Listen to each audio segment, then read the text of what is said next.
નમસ્કાર મિત્રો, આજે આપણે પ્રકરણ 5 ગતિના નિયમો અભ્યાસ કરીશું. તો ગતિના નિયમોમાં સ્ટાર્ટિંગ આપણે કરીએ. બરાબર. પ્રસ્તાવના છે કે સ્થિર પદાર્થને ગતિમાં લાવવા. સ્થિર પદાર્થ હોય એને ગતિમાં લાવવા અથવા તો ગતિમાન પદાર્થને અટકાવવા માટે બળની જરૂર પડે છે. આ વિધાનને સમજીએ. ધારો કે કોઈક દડો અથવા ફૂટબોલની આપણે વાત કરીએ. ફૂટબોલ કેવો છે? સ્થિર પડેલો છે. તેને ગતિમાં લાવવા શું કરવું પડે? તમારે પગ વડે એને કિક મારવી પડે. કિક મારવી પડે ને. પથ્થર છે, એ પથ્થર તમારે ઉપર ફેંકવો હોય તો તમારે શું લગાડવું પડે? બળ લગાડવું પડે. પથ્થર કેવો હતો? સ્થિર. ફૂટબોલ કેવો હતો? સ્થિર. તો એને ગતિમાં લાવવા માટે, સ્થિર પદાર્થને ગતિમાં લાવવા માટે બળની જરૂર પડે છે.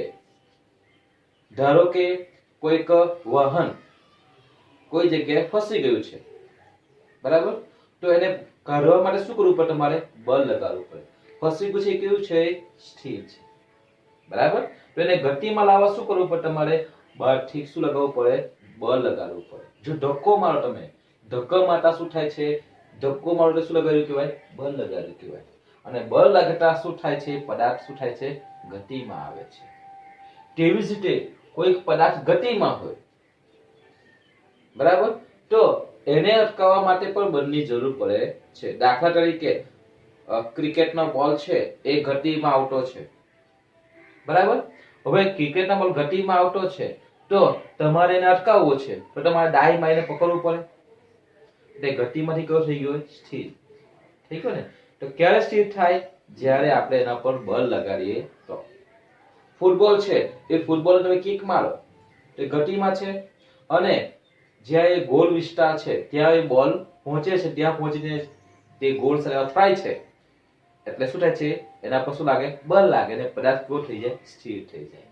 એટલે પદાર્થ જો સ્થિર પદાર્થને ગતિમાં લાવવા બળની જરૂર પડે, તો ગતિમાન પદાર્થને અટકાવવા માટે પણ બળની જરૂર પડે છે. ખ્યાલ આવે છે? આ વિધાન સમજી લેજો. પદાર્થ સ્થિર પદાર્થ છે, દાખલા તરીકે કોઈ પણ પદાર્થ સ્થિર છે, ખ્યાલ આવે છે? એ પદાર્થને ગતિમાં લાવવો છે, તો તમારે શું લગાડવું પડે? બળ લગાડવું પડે છે. બરાબર. સાયકલ છે, એ સાયકલ સ્થિર છે. હવે તમે પેન્ડલ મારો તો શું લગાડવું કહેવાય? સાયકલ પર શું લગાડવું કહેવાય? બળ. તો સ્થિર પદાર્થ શામાં આવે? ગતિમાં. ખ્યાલ આવે છે? સ્થિર પદાર્થ શામાં આવે? ગતિમાં આવે. કોને કારણે? પેન્ડલ વડે બળને કારણે. ખ્યાલ આવે છે? હવે એ સાયકલ ગતિમાં છે, બરાબર, અને તમારે ઘર નજીક આવી ગયું છે, તો તમારે શું લગાવવું પડે? બ્રેક લગાવવી પડે. તો બળ શું કઈ લગાવ્યું? હાથ વડે તમે બ્રેક લગાવી. ખ્યાલ આવે ને? એટલે બ્રેક લગાવતા શું થાય છે? એના પર બળ લાગે છે. એટલે ગતિમાં હોય તો એને અટકાવવા માટે પણ બળની જરૂર પડે છે. બળ સંપર્કમાં હોય કે ન પણ હોય.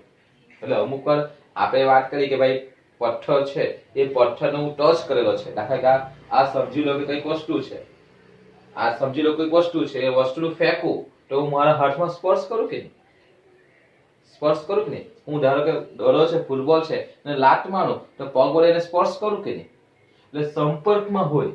દાખલા તરીકે મેં તમને આગળ વાત કરી કે ભાઈ બસ ફસી ગઈ છે, કે કઈ પણ વાહન ફસી ગયું છે, એને ધક્કો આપણે લગાવવા શું કરવું પડે? એને સ્પર્શ કરવું પડે. એને સ્પર્શ કરવા વગર બળ લાગતું નથી. ખ્યાલ આવે ને? તો જ એટલે આ સ્પર્શ એટલે સંપર્કમાં હોય, અને સંપર્કમાં ન પણ હોય. દાખલા તરીકે પથ્થર છે, અમુક ઊંચાઈ પછી પથ્થરને હું છોડી દઉં તો પથ્થર ક્યાં જાય? નીચે જાય. કેમ નીચે જાય? તો કયું બળ લાગે? ગુરુત્વાકર્ષણ બળ લાગે. હવે ગુરુત્વાકર્ષણ બળ પથ્થર સાથે જોઈન્ટ છે, સંપર્કમાં છે? નથી. સંપર્કમાં નથી, છતાં પણ પથ્થર ક્યાં જાય છે? નીચે જાય છે. એટલે સંપર્કમાં ન પણ હોય. લોખંડનો ભૂકો પડેલો છે, બરાબર, અને તેની નજીક હું ચુંબક લઈ જાઉં. લોખંડના ભૂખાને અડકતો નથી. ચુંબક એની નજીક લઈ જાઓ તો ચુંબકના બધા ભૂકાઓ ક્યાં આવી જશે? લોખંડ પર. ચુંબકની જે સળીઓ છે એના પર લોખંડની બધી ભૂકી ચોટી જશે. તો એ સંપર્કમાં ન હોય. એટલે બળ સંપર્કમાં હોય અને સંપર્કમાં ન પણ હોય. એટલે ગુરુત્વાકર્ષણ બળ છે, પછી ચુંબકીય બળ છે, એ સંપર્કમાં ન હોય તેવા બળ છે. ખ્યાલ આવે છે? એટલે બળ સંપર્કમાં હોય કે ન પણ હોય. ખ્યાલ આવે છે? એટલે આપણે બળ બે રીતે આપણે સમજી શકાય. સંપર્કમાં હોય એ બળ, દાખલા તરીકે બીજી પર ઉદાહરણ આપું કે મોટી પવન છે, પવને જે વૃક્ષની ડાળીઓ છે, ડાળીઓને આમ ડોલાવે છે. એનું કારણ શું? તો વૃક્ષની ડાળી પર પવન શું લગાડે? બળ લગાડે. બરાબર? એટલે એ શું આવે? ગતિમાં આવે. ખ્યાલ છે? ભારે પવન હોય, વંટોળ્યું હોય, તો જે ભારે પદાર્થને પણ ખસેડી લઈ જાય છે. એટલે શું થાય છે કે ભાઈ પદાર્થ સ્થિર હોય તો એને ખસેડવા માટે બળની જરૂર પડે છે. આમ ખસતું નથી. સ્થિર હોય તો સ્થિર રહે. ખ્યાલ આવે છે? અને ગતિમાં હોય તો ગતિમાં રહે. સ્થિર હોય ને ગતિમાં લાવવા માટે બળ લગાડવું પડે, અને ગતિમાં હોય એને અટકાવવા માટે, સ્થિર થવા માટે બળ લગાડવું પડે છે. ને તે પદાર્થ સ્થિર જ રહે, અને ગતિમાન પદાર્થ અચળ વેગથી પોતાની ગતિ ચાલુ જ રાખે છે. આપણે આગળ ભણીશું. હવે 5.1 પ્રસ્તાવ માટે 5.2 એરિસ્ટોટલની ભૂલભરી માન્યતા. તો એરિસ્ટોટલે શું કરેલું, શું સમજાવેલું તે આપણે સમજીએ. પહેલા તો આપણે એરિસ્ટોટલની એક ઉદાહરણ લઈ લઈએ કે ધનુષ્યનું ઉદાહરણ આપેલું કે મેઘ ધનુષ જે છે તેમાં શું થાય છે, એને પ્રત્યંચા તમે ખેંચો, બરાબર? પ્રત્યંચા તમે ખેંચો ને છોડી દો તો બહાર શું થાય છે? તીર જતો છે, આગળ ગતિમાં છે, બરાબર? તો તીર ગતિમાં જાય છે, તો ગતિમાં હોવાનું કારણ શું છે? તો પાછળની જે હવા છે એ તીરને આગળની તરફ ધકેલે છે.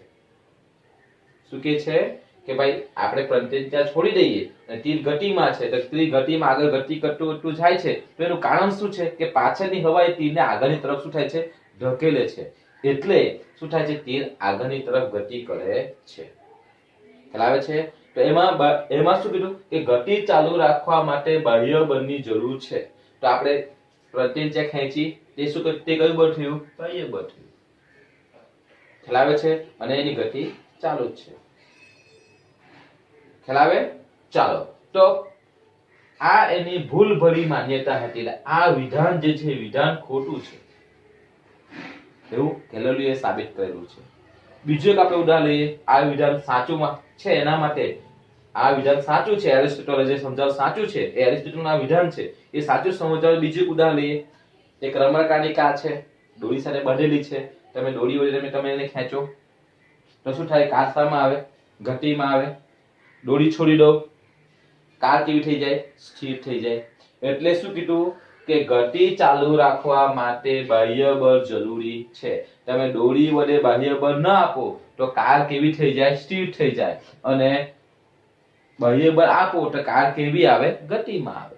ખ્યાલ આવે છે? એટલે કાર સ્થિર ક્યારે થાય કે કાર ગતિમાં ક્યારે આવે? તો એના માટે બાહ્ય બળ જરૂરી છે. જો બાહ્ય બળ લગાવવાનું તમે બંધ કરી દો, દોરી ખેંચવાનું તમે બંધ કરી દો, રમકડાની કાર છે, દોરી બાંધેલી છે અને દોરી ખેંચવાનું તમે બંધ કરી દો તો કાર કેવી થઈ જાય છે? સ્થિર થઈ જાય છે. અને તમે દોરી ખેંચો એટલે બાહ્ય બળ આપો તો ગતિ ચાલુ રહે છે. એટલે ગતિ ચાલુ રાખવા માટે બાહ્ય બળ જરૂરી છે. ત્રીજું ઉદાહરણ આપણે આપીએ, સમજાવી કે સાયકલનું ઉદાહરણ આપીએ કે સાયકલ જે છે એ સાયકલમાં તમે પેન્ડલ વડે બાહ્ય બળ આપો છો. સાયકલમાં પેન્ડલ વડે શું કરો છો? આપણે બાહ્ય બળ આપો છો. તો બાહ્ય બળ આપતા શું થાય કે સાયકલ શામાં આવે? ગતિમાં આવે. એટલે બાહ્ય બળ આવતા પદાર્થ શામાં આવે? ગતિ ચાલુ કરે છે. શું તમે પેન્ડલ મારવાનું બંધ કરી દો તો સાયકલ સ્થિર થઈ જાય? તમે પેન્ડલ મારતા છો, બરાબર? સાયકલ બાહ્ય બળ લગાડો છો, સાયકલ ગતિમાં આવે છે. શું તમે પેન્ડલ મારવાનું તમે બંધ કરી દો તો સાયકલ ત્યાં સ્થિર થઈ જાય? જ્યાં પેન્ડલ મારવાનું બંધ કરી દો ત્યાં સ્થિર થઈ જાય? ના, અમુક અંતર કાપીને શું થાય છે? સ્થિર થાય છે. બરાબર? તો એનું કારણ શું છે? તો આ જે એરિસ્ટોટલે છે એને ઘર્ષણ બળને ધ્યાનમાં લીધું નહીં. એને શું કીધું કે બાહ્ય બળ ગતિ ચાલુ રાખવા માટે બાહ્ય બળની જરૂર પડે છે. પણ તે અટકી કેમ ગયું? તો એને કારણે શું થાય છે? શું કેમ અટકી ગયું? તો ઘર્ષણ બળને કારણે. એટલે ઘર્ષણ બળને ધ્યાનમાં લીધું હતું નહીં. જો ઘર્ષણ બળ જો ન લાગે તો એ ગતિ ચાલુ જ રહે, અને ઘર્ષણ બળ જો લાગે તો એ કેવું થઈ જાય? અટકી જાય. બરાબર? એટલે ઘર્ષણ બળને એરિસ્ટોટલે ધ્યાનમાં લીધું હતું નહીં. ખ્યાલ આવે છે? એટલે પદાર્થને ગતિ ચાલુ રાખવા માટે બાહ્ય બળની જરૂર છે, પણ બાહ્ય બળની જરૂર ક્યારે છે કે ગતિનો વિરોધ કરતું જે ઘર્ષણ બળ છે એ ઘર્ષણ બળને દૂર કરવા માટે, નાબૂદ કરવા માટે બાહ્ય બળની જરૂર છે. ખ્યાલ આવે છે? જો ઘર્ષણ બળ, તમે એક વસ્તુ તમને ધ્યાન આપો કે એક મોટો પથ્થર પડેલો છે, એ પથ્થર પર તમે બળ લગાડો છતાં પથ્થર ખસતો નથી. કેમ નહીં ખસે? તો આપણા વડે જે બળ લાગે છે તે બળ અને પથ્થર વડે જે ઘર્ષણ બળ છે એ ઘર્ષણ બળ, પથ્થરનું ઘર્ષણ બળ આપણા વડે લાગતું બળ કરતા કેવું છે? વધારે છે, એટલે ખસતો નથી. પણ નાનો પથ્થર હોય તો તમે બળ લગાડો તો આપણા વડે જે લાગતું બળ છે એ ઘર્ષણ બળ કરતા કેવું છે? વધારે છે, એટલે પથ્થર શું થાય છે? ખસી જાય છે. તેવું અહીંયા શું છે કે બાહ્ય બળ ગતિ ચાલુ રાખવા માટે બાહ્ય બળની જરૂર તો છે, પણ ત્યારે ઘર્ષણ બળનો વિરોધ કરતું બળ. કારણ કે આ બાહ્ય બળ ક્યારે? જ્યારે ઘર્ષણ બળ તમે લગાડતા છે એ ઘર્ષણ બળ જે છે એનો વિરોધ માટે બાહ્ય બળ જરૂરી છે, તો જ પદાર્થ ગતિમાં હોય. ખ્યાલ આવે છે? એટલે આ એરિસ્ટોટલની જે ભૂલ ભરેલી માન્યતા છે એનો સુધારો કોણે કરેલો? ગેલિલિયોએ કરેલો. ગેલિલિયોએ શું કરેલો કે પદાર્થને ગતિ ચાલુ રાખવા માટે શું જરૂરી છે? બાહ્ય બળ જરૂરી તો છે જ, પરંતુ કોના? બીજું શું છે? ઘર્ષણ બળ પણ જરૂરી છે. બરાબર? ઘર્ષણ બળનો જે વિરોધ કરતું બળ બાહ્ય બળ લગાડવું પડે. જો ઘર્ષણ બળ જો ન લાગતું હોય તો પદાર્થ ગતિમાં હોય તો એ ગતિ કર્યા જ કરે, એને બાહ્ય બળ લાગવાની જરૂર પડતી નથી. ખ્યાલ આવે છે? પણ સપાટીએ ઘર્ષણ બળ લાગે છે એને કારણે સતત આપણે બાહ્ય બળ આપવું પડે છે. જો સપાટી પર ઘર્ષણ બળ ન લાગતું હોય તો એક વખત બળ આપ્યું પછી બળ આપવાની જરૂર પડતી નથી, પરંતુ સપાટીએ ઘર્ષણ બળ લાગે છે એટલા માટે આપણે બાહ્ય બળ સતત ને સતત આપવું પડે છે. એટલે એરિસ્ટોટલે ઘર્ષણ બળ અને ક્ષમતા બળ, એટલે આ પ્રવાહીમાં જે પદાર્થ ગતિ કરતો હોય તો ક્ષમતા બળ, એને ધ્યાનમાં લીધું હતું નહીં. તો એ સુધારો કોણે કરેલો છે? ગેલિલિયોએ કરેલો છે. હવે આપણે ગેલિલિયોની માટે જડત્વનો નિયમ સમજીએ. બરાબર? હવે જડત્વનો નિયમ જે ગેલિલિયો નામના વૈજ્ઞાનિકે આપેલો હતો. જડત્વ એટલે પદાર્થ પોતાની અવસ્થા સાચવી રાખવાનો ગુણધર્મ.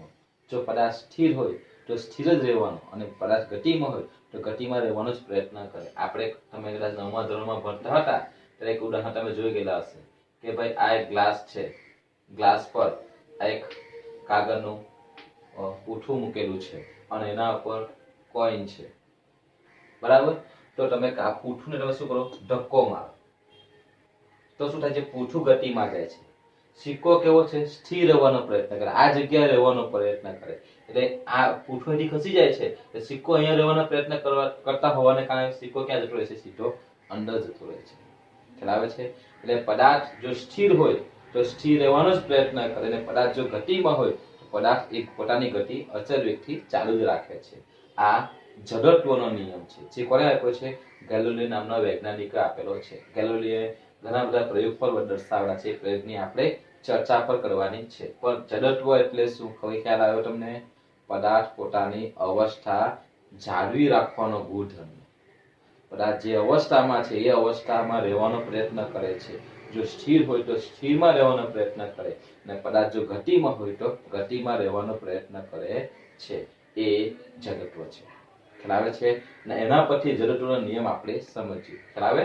અહીંયા રૂપિયાનો સિક્કો પડેલો છે કાગળની ઉપર, અને ગ્લાસ છે તો કાગળનો ખસરી દે તો સિક્કો ક્યાં આવતો રહે? અંદર ગ્લાસમાં આવતો રહે. કેમ કે સિક્કો અહીંયા સ્થિર રહેવાનો પ્રયત્ન કરે છે, અને અહીંયા કોઈ કાગળ ખસી જાય છે એટલે કોઈ સંપર્ક બળ રહેતું નથી, એટલા માટે સિક્કો ક્યાં આવતો રહે? સીધો ક્યાં આવતો રહે છે? ગ્લાસની અંદર આવતો રહે છે.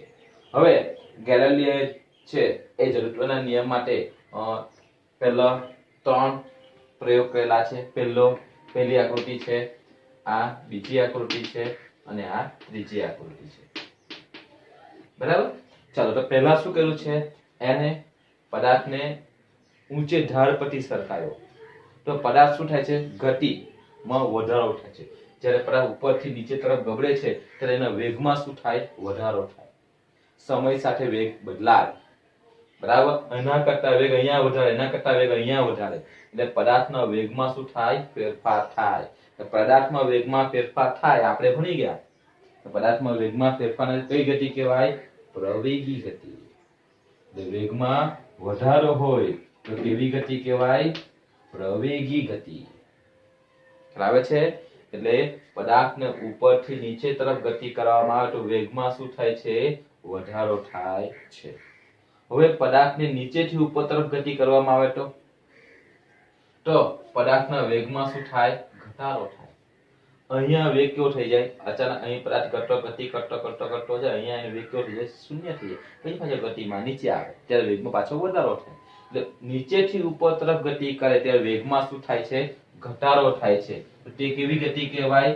પ્રતિપ્રવેગી. ખ્યાલ આવે છે? ખ્યાલ આવે છે? જ્યારે પદાર્થ ઉપરથી નીચે તરફ ગતિ કરે ત્યારે વેગમાં શું થાય છે? વધારો થાય છે, એટલે પ્રવેગી ગતિ. જ્યારે પદાર્થ નીચેથી ઉપર તરફ ગતિ કરે ત્યારે વેગમાં શું થાય છે? ઘટાડો થાય છે, એટલે પ્રતિપ્રવેગી ગતિ. અને જો સપાટી સમક્ષિતિજ હોય અને પદાર્થને ગભરાવવામાં આવે ત્યારે પદાર્થ અચળ વેગથી શું કરે છે? ગતિ કરે છે. અચળ વેગથી, એટલે એક સરખી વેગથી ગતિ કરે. અહીંયા વેગમાં વધારો થાય, અહીંયા વેગમાં ઘટાડો થાય, અને અહીંયા એક સરખા વેગથી ગતિ કરે છે. પણ ધારો કે ઘર્ષણ બળ હાજર ન હોય તો?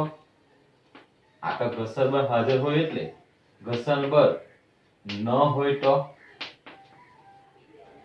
તો શું થાય?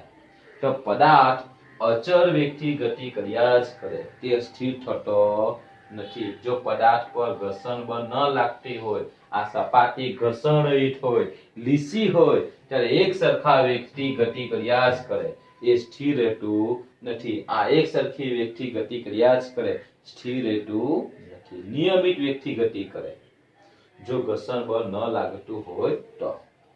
બીજા એક ઉદાહરણ અહીંયા આપેલું છે. શું આપેલું છે? સપાટી કેવી છે? ઘર્ષણ રહિત.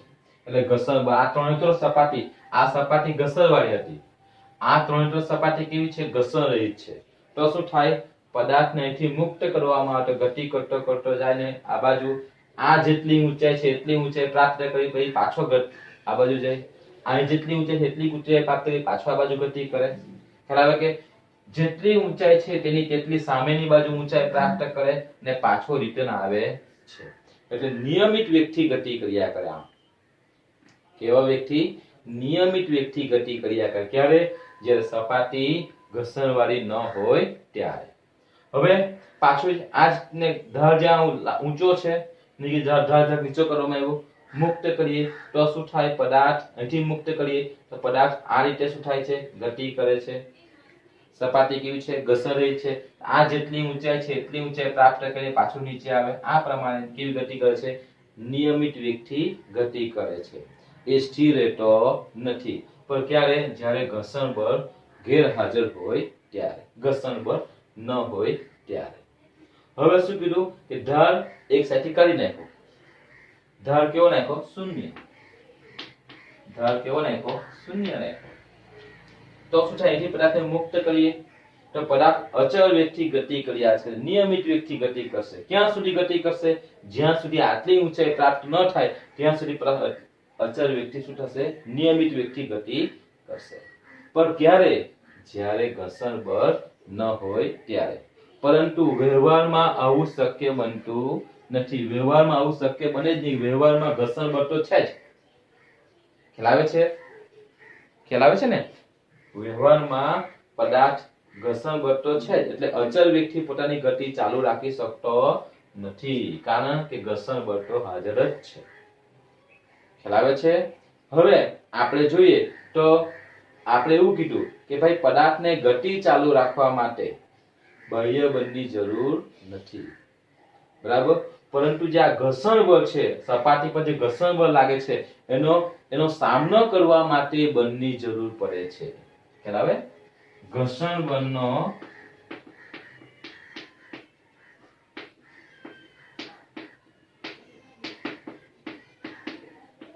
સામનો કરવા માટે બાહ્ય બળની જરૂર પડે છે. ખ્યાલ આવે છે? ઘર્ષણ બળનો સામનો કરવા માટે બાહ્ય બળની જરૂર પડે છે કે નહીં કે પદાર્થની ગતિ ચાલુ રાખવા માટે બાહ્ય બળની જરૂર છે. ખ્યાલ આવે? એટલે ઘર્ષણ બળ લાગે છે અને એનો સામનો કરવા માટે બાહ્ય બળની જરૂર પડે છે. જો તમે બાહ્ય બળ લગાવવાનું બંધ કરી દો તો ઘર્ષણ બળને કારણે પદાર્થ કેવો થઈ જાય? સ્થિર થઈ જાય. ખ્યાલ આવે છે? એટલે આપણે કીધું કે પદાર્થ સ્થિર રહે. દાખલા તરીકે આપણે વાત કરીએ, આ ટેબલ છે, આ ટેબલ પર આ સમજી લો કે આ ટેબલ છે, બરાબર? આ ટેબલ પર આ પુસ્તકો પડેલા છે, તો એ કેવા છે? સ્થિર છે. તો સ્થિર પદાર્થ કેવા છે? સ્થિર છે. અને આ નિયમિત વેગથી ગતિ કરતો પદાર્થ નિયમિત વેગથી પોતાની ગતિ ચાલુ જ રાખે છે. એના આ બંને માટે બાહ્ય બળની જરૂર નથી, બરાબર? પરંતુ ઘર્ષણ બળ આમાં જે ગતિ છે એમાં ઘર્ષણ બળનો સામનો કરવા માટે, બરાબર, આપણે બાહ્ય બળની જરૂર પડે છે. એટલે આ સ્થિર પદાર્થ સ્થિર છે અને અચળ વેગી ગતિ એટલે સ્થિર પદાર્થ અને અચળ વેગી અથવા નિયમિત ગતિ, અચળ વેગી, આ બંને એક જ અવસ્થા છે. એ બંને અવસ્થામાં કોઈ ચોખ્ખું બાહ્ય બળ લાગતું નથી. સ્થિર પદાર્થ સ્થિર છે અને અચળ વેગથી ગતિ કરતો પદાર્થ અચળ વેગથી ગતિ ચાલુ રાખે છે. એ બંનેમાં ચોખ્ખું બાહ્ય બળ કેવું છે? શૂન્ય. ચોખ્ખું બાહ્ય બળ શૂન્ય છે. સ્થિર પદાર્થ સ્થિર છે અને પદાર્થ અચળ વેગથી પોતાની ગતિ ચાલુ રાખે, તેમાં કોઈ બાહ્ય બળ લાગતું નથી. બાહ્ય બળ ક્યારે લાગે? કે જ્યારે પદાર્થ ગતિમાં હોય અને ગતિમાં જો ઘર્ષણ બળ લાગતું હોય અને ઘર્ષણ બળનો સામનો કરવા માટે બળની જરૂર પડે છે, બરાબર? બાકી સ્થિર પદાર્થ સ્થિર છે અને અચળ વેગથી ગતિ કરતા પદાર્થ અચળ વેગથી પોતાની ગતિ ચાલી રાખે છે. એ બંને કિસ્સા સરખા જ છે, જેમાં ચોખ્ખું બાહ્ય બળ કેવું છે? શૂન્ય છે. ખ્યાલ આવે છે? એટલે આ જડત્વનો નિયમ છે. એ જડત્વનો નિયમ કોણે આપ્યો છે? ગેલિલિયો આપ્યો છે. અને એરિસ્ટોટલની જે ભૂલ છે એ ભૂલમાં સુધારો કોણે કર્યો છે? ગેલિલિયો કર્યો છે. અને ગેલિલિયો નો આ જે જડત્વનો નિયમ છે એના પછી ન્યૂટને ગતિના કેટલા નિયમ આપ્યા છે? 3 નિયમ આપ્યા છે. ન્યૂટનની ગતિનો પહેલો નિયમ, ન્યૂટનની ગતિનો બીજો નિયમ અને ન્યૂટનની ગતિનો ત્રીજો નિયમ. પરંતુ આપણે આ જડત્વનો જે નિયમ છે એ જડત્વના નિયમને આપણે ન્યૂટનની ગતિનો પહેલો નિયમ પર કહી શકીએ છીએ. જડત્વનો નિયમ શું કહે? કે ફેરફારનો વિરોધ. શું કહે છે? ફેરફારનો વિરોધ. એટલે શું?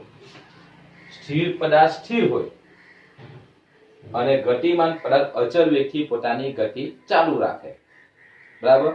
આ જે છે જો સ્થિર છે એને ગતિમાં લાવવું હોય અને ગતિમાન છે એને સ્થિર કરવું હોય, એ ફેરફારનો શું થયો? વિરોધ થયો. એને ફેરફારનો જે વિરોધ કરે છે એને જડત્વનો નિયમ કહે છે, બરાબર? એટલે એના પરથી આ જડત્વના નિયમનો ઉપયોગ કરીને આપણે ન્યૂટનની ગતિનો પહેલો નિયમ આપણે સમજીશું. ખ્યાલ આવે છે? એટલે આજે આપણે એરિસ્ટોટલની ભૂલ ભરેલી માન્યતા વિશે અભ્યાસ કર્યો. બળ કેટલા પ્રકારના સંપર્કમાં પણ લાગે, સંપર્કમાં ન પણ લાગે, બરાબર? તેની પણ વાત કરી, બરાબર? પદાર્થને ગતિ ચાલુ રાખવા માટે બાહ્ય બળની જરૂર છે. એરિસ્ટોટલની જે ભૂલ ભરેલી માન્યતા છે એનો સુધારો પણ કર્યો કે ભાઈ ઘર્ષણ બળનો સામનો કરવા માટે બાહ્ય બળની જરૂર પડે છે. કે સ્થિર પદાર્થ સ્થિર છે અને અચળ વેગથી ગતિ કરતો પદાર્થ અચળ વેગથી પોતાની ગતિ ચાલુ રાખે છે, બરાબર? ત્યાં કોઈ ચોખ્ખું બાહ્ય બળ લાગતું નથી. બાહ્ય બળ કેવું છે? શૂન્ય છે. પણ જ્યારે બળ લાગે છે ત્યારે એની અવસ્થા બદલાય છે. એટલે ફેરફારનો શું થાય છે? વિરોધ થાય છે. સ્થિર હોય તો એને આપણે ધક્કો મારે તો ગતિમાં આવે, એટલે એની અવસ્થા બદલાય. અને ગતિમાં હોય એના પર આપણે બળ લગાવીને અટકાવીએ એટલે શું થયો? ગતિને સ્થિર કરી. એટલે ફેરફારનો શું કર્યો? વિરોધ કર્યો, બરાબર? તે ન્યૂટનની ગતિના પહેલા નિયમમાં આવશે. ખ્યાલ આવે છે? આ પણ તમને તમારી ચોપડીમાં તમે જોજો પેજ તમારું પ્રશ્ન ચોપડીની અંદર 5.3 જે છે ટોપિક છે તેની અંદર આ બધું આપેલું જ છે. ખ્યાલ આવે છે? એટલે આ નિયમ કયો છે? ગેલિલિયોનો જડત્વનો નિયમ છે. ખ્યાલ આવે છે? આ બધું અંદર તમે ટીકમાર્ક ચોપડી અંદર ટીકમાર્ક કરજો. મેં જે બોલ્યો છે તે બધું તમને ચોપડી અંદર જોવા મળશે. ખ્યાલ આવે છે? Thank you. હા, બીજી એક વાત કે તમને હું વિડીયો મોકલાવું છું. બીજો આ YouTube પર તમારા પર વિડીયો ઓનલાઈન વિડીયો આવશે જ, પ્લસ તમે YouTube પર જે એનિમેશન વિડીયો છે, એનિમેશન વિડીયો છે એ તમને હું મોકલાવીશ. બરાબર? તો એ વિડીયો તમે બરાબર અભ્યાસ કરજો. અત્યારે આ ઝડપનો નિયમ છે તો ઝડપ અને માસનો વિડીયો મોકલાવું છું. એના પછી આવતીકાલે ન્યૂટનની ગતિનો પહેલો નિયમ અને બીજા નિયમનો પણ હું વિડીયો તમને મોકલાવીશ. થિયરી ચાલી જાય. બરાબર? તે પહેલા હું તમને એ વિડીયો મોકલાવીશ અને તમે તે વિડીયો જુઓ અને પછી આ વિડીયો જોશો તો તમને સરળતાથી ખ્યાલ આવી જશે. ખ્યાલ આવે છે?